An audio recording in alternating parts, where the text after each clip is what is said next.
Hey guys, how's it going? Hope you guys are safe. It's times of testing for everyone. I've received many emails, Facebook messages, and all that from my clients, saying that how difficult is this time. It's emotional turmoil for them, and what can be done, right? So before going to this video, I would like to share what I told them, so hopefully it may be beneficial for you too. Now, this is times of testing. Okay, this lockdown, you need to have a few things in order for you to ride out the storm. First thing is tolerance. You need to practice tolerance. You need to be adaptable. You need to have patience. You need to compromise. And you need to have this more inclusive mindset, right? Normally we are very exclusive. It's my thing, it's my room, it's my stuff, and all that. That sort of worked during the normal times, but now if you have that mindset, then it's going to be very problematic, right? It's going to be difficult. So you need to practice tolerance, patience, adaptability. More important is that sense of inclusiveness. My family, what I can do for him, for my husband, for my wife, for my children, for my parents, for my brothers, sisters, whoever, my auntie, uncle, grandparents. What is my contribution to them? That's how you should be thinking. Very inclusively, right? That is something that I would have to send a message to you guys out there.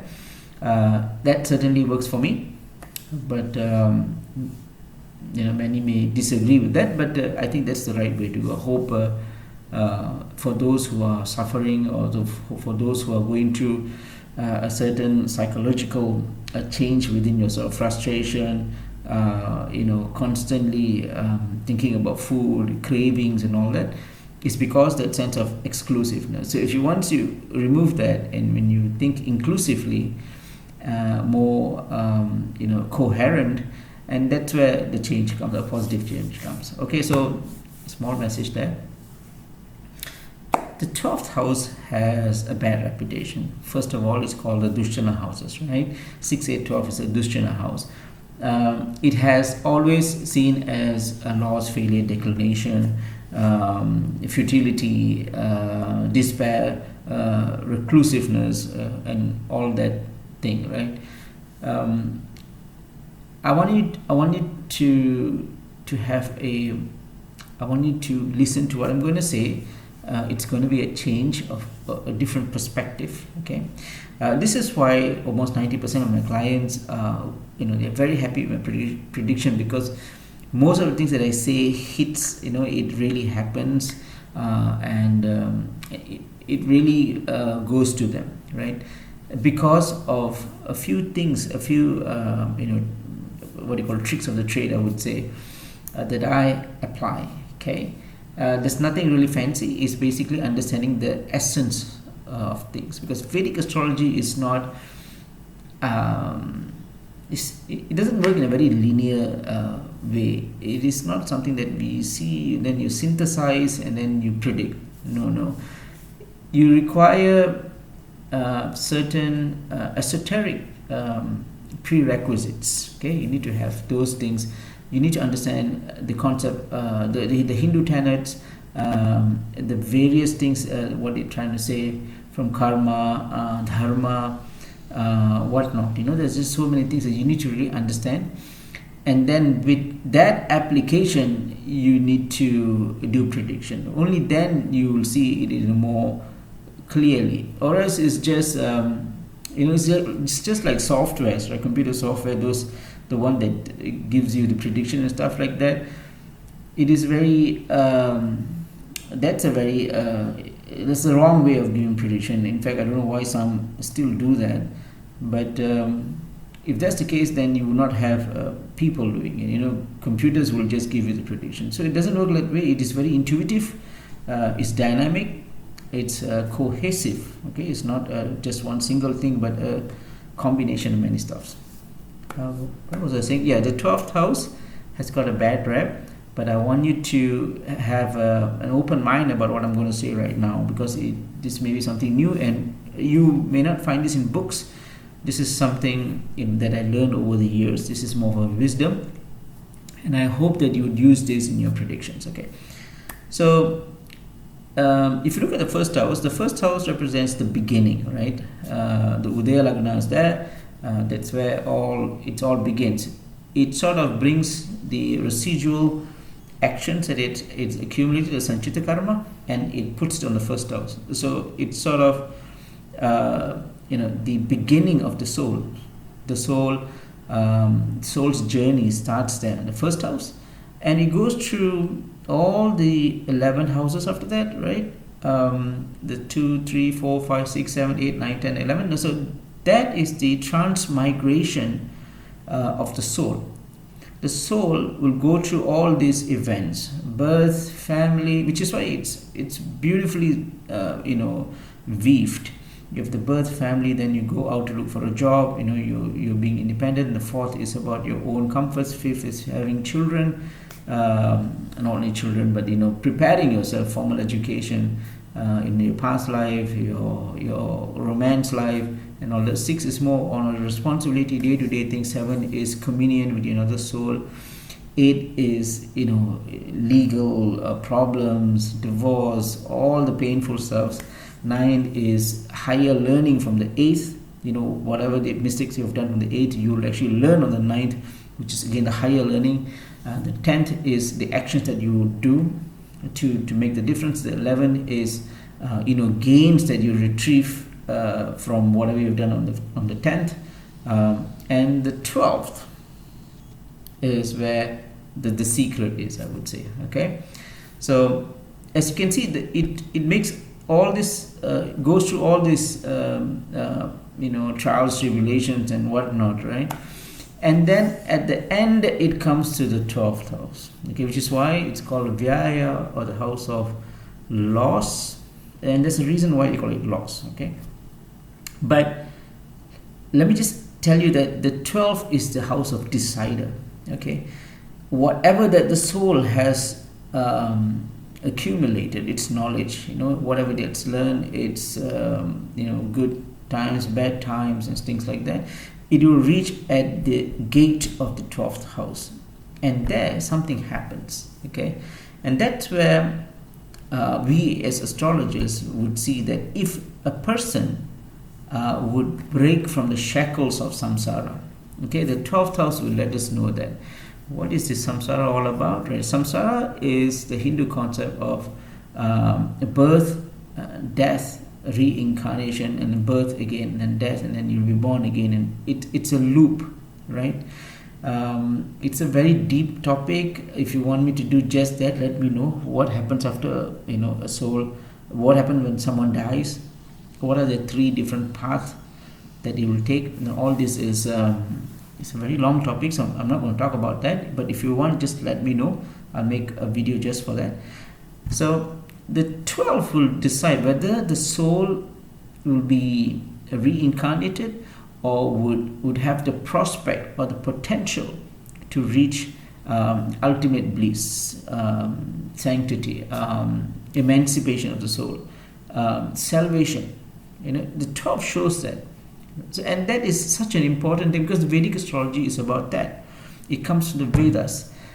It talks about what we should be doing, what knowledge we should acquire for us to break the shackles of samsara. Essentially, that's what it's talking about. So the 12 will show the astrologer. Now, if the 12 is weak and afflicted, then just like a weak first house, sets the mood for the rest of the houses, a weak 12th house also shows that. It shows that a person may not have spiritual connection. The person has lost, right, something which will be disadvantageous for them to attain salvation or to attain that sanctity of life. That's what the loss means here. Okay, they don't have that. They have lose it. So Right. So that's the thing. The 12 shows that whether a person has the jnana. Right. Swami Vivekananda wrote a book called the Jnana Yoga. He wrote 4 different books. One of it is he sort of took the cream of the Vedas and he made 4 books out of it. One of the books, I'm not sure whether I have it here right now.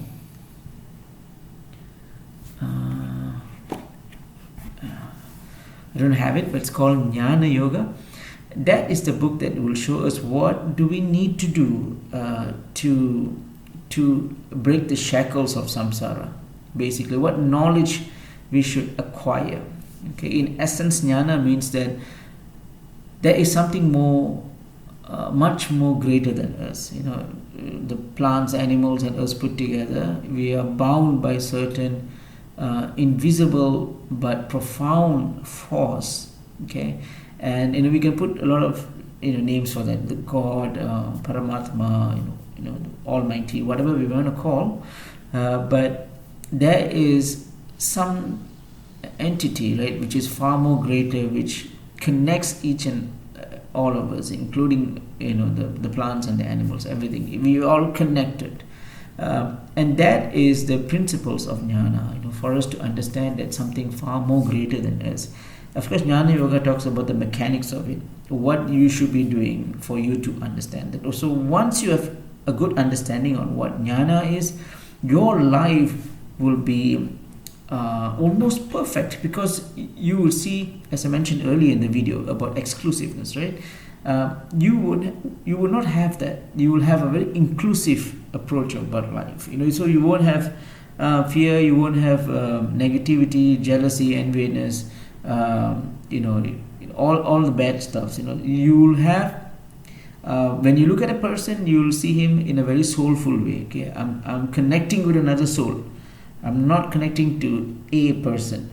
So that inclusiveness will come to you, and that's what that's what jnana is trying to say. You need to look at a person, another life, as something common, not something different. Of course, we can talk a lot about this, but it will get very lengthy.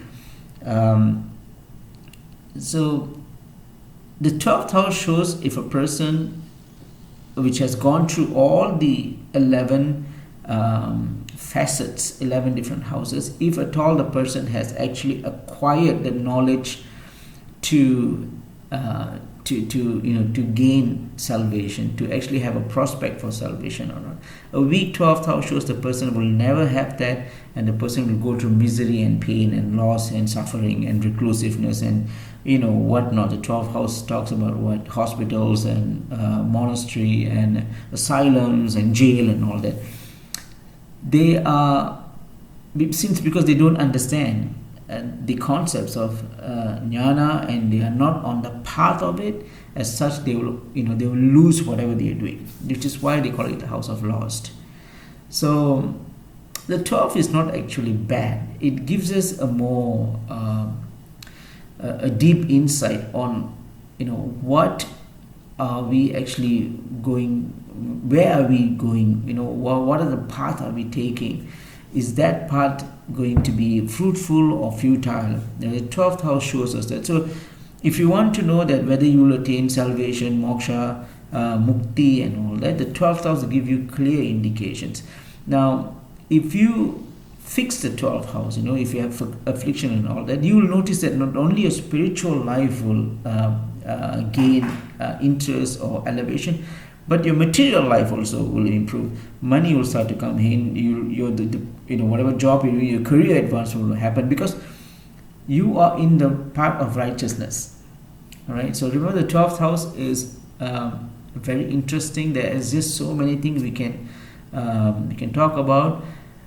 Sometimes I spend hours, just looking at my 12th house and dwell into it and to see what are things that I can learn. So remember, the 12th is not all doom and gloom, not all bad. It is a house of deciding if a person has the prospect to attain salvation or not. So I hope, ladies and gentlemen, I hope I didn't confuse anyone. If this video doesn't make sense, or if you really don't understand, please let me know. I don't mind doing this video like 4 or 5 times really, because it's a very important video. It's a very important video. But if you do understand, then I am truly happy. And please let me know whether you actually understood this video. I would really like to know. And what else? So that's about it. Again, it's all about inclusiveness. So be more, be more adaptable. Practice patience, tolerance, compromise. Small things which is going on in the house. Just shrug it off. Don't make a big deal out of it. End of the day, it's all about family. This is a time for us to be together and to be inclusive. So thanks guys, take care, namaste.